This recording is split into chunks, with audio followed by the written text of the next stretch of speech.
Hell in a Handbasket, one of many realities and the case for dial soap for the soul. There are places in the multiverse that defy metaphor. Places so precise in their cruelty, so architecturally deliberate in their horror, that they cannot be dismissed as myth or allegory. One such place, known to astral navigators, remote viewers, and dimensional analysts as hell in a handbasket, is not a figment of religious imagination. It is a reality, a system, a structure, and for some, a destiny. This article is not a theological treatise. It is a dimensional reckoning, grounded in the experiential data of astral travelers and remote viewers who have accessed alternate realities through non-ordinary states of consciousness. It offers an analysis of what lies beneath the surface of our sanitized worldviews, revealing a realm that functions as both mirror and warning. Through these altered perceptual frameworks, we confront the soul's entanglement in structures far more complex and horrific than conventional depictions of hell, demanding a deeper form of discernment beyond dogma or metaphor. The dimensional lens, seeing the demon within.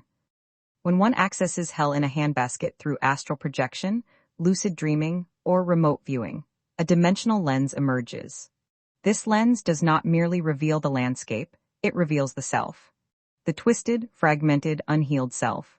The demon is not external, it is internal. It is the accumulation of every betrayal, every unchecked impulse, every soul wound left to fester. Through this lens, you do not see a foreign realm. You see your own reflection, distorted and magnified. You see the gold grill over a shattered jaw. You see the glamour masking the grotesque. You see the horror beneath the persona. You see Brian Warner needing Jesus, not as a cultural critique, but as the beautifully damaged soul in that has become. Horrific but beautiful as if it were art. This is not metaphor.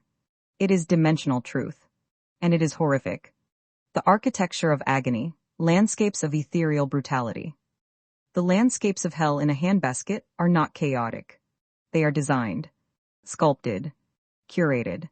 The agony is not random, it is choreographed. The torture is not improvised, it is engineered. These scenes would never pass a movie board, they would be placed under permanent moratorium. And yet, in this reality, they play on loop. From a safe vantage point, if such a thing exists, one might call the architecture breathtaking. The precision of suffering, the symmetry of torment, the aesthetic of agony. It is Dante meets Dali meets digital dystopia. But beauty here is a trap. To admire it is to risk being absorbed by it. To witness it is to be changed by it.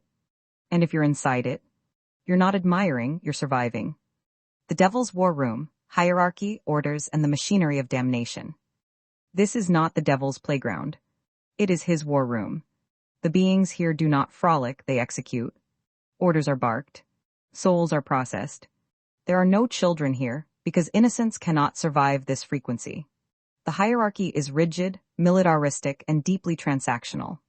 At the top sits the architect of torment, what some might call the devil, though the term is insufficient. Around him, a squad of enforcers, designers, and recruiters. Their job is not to punish, it is to convert. To turn the tormented into tormentors. To transform the broken into tools. To recruit demons from the ranks of the damned. And here lies the most terrifying possibility of all. You can become one of them. Becoming the demon, the seduction of structure. In hell in a handbasket, survival is not guaranteed. But there is a path, dark, seductive, and soul-destroying. That path is assimilation.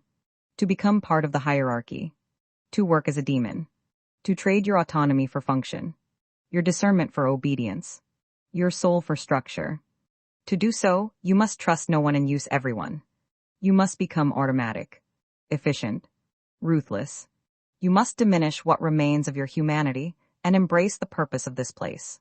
You must become a cog in the machinery of damnation. And once you do, there is no going back.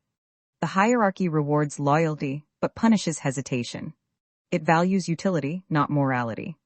It promotes those who can inflict pain with precision and recruit others into the fold.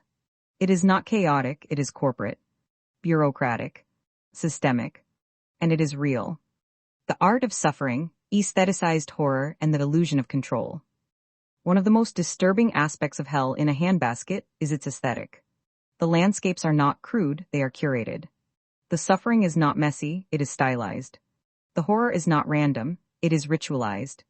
This is not a place of chaos, it is a place of control. Every scream is timed. Every wound is placed.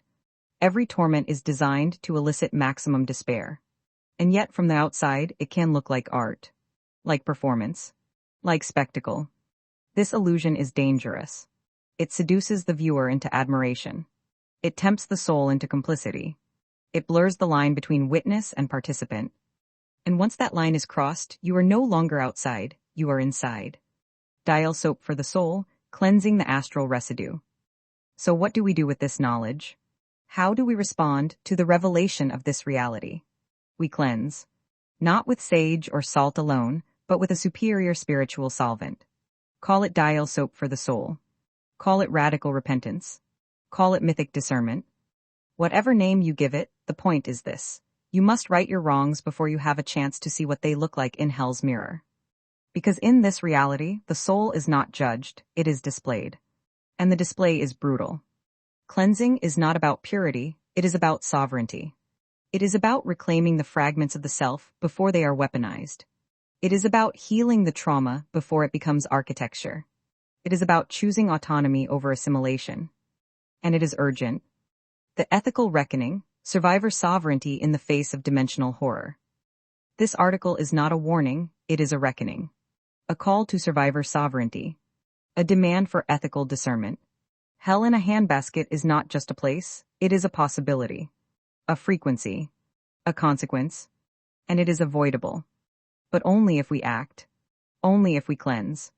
Only if we choose truth over glamour, healing over hierarchy, autonomy over assimilation. Because the demon within is not inevitable, it is optional. And the choice is ours. Conclusion, the mirror, the machine, and the myth. Hell in a Handbasket is not fiction. It is a reality. It is dimensional truth. It is the mirror we fear and the machine we feed. It is the horror beneath the glamour and the structure behind the chaos. To see it is to be changed. To enter it is to be consumed. To work within it is to be erased. But to cleanse, to reclaim, to discern, to heal, is to transcend. And that is the path we must choose.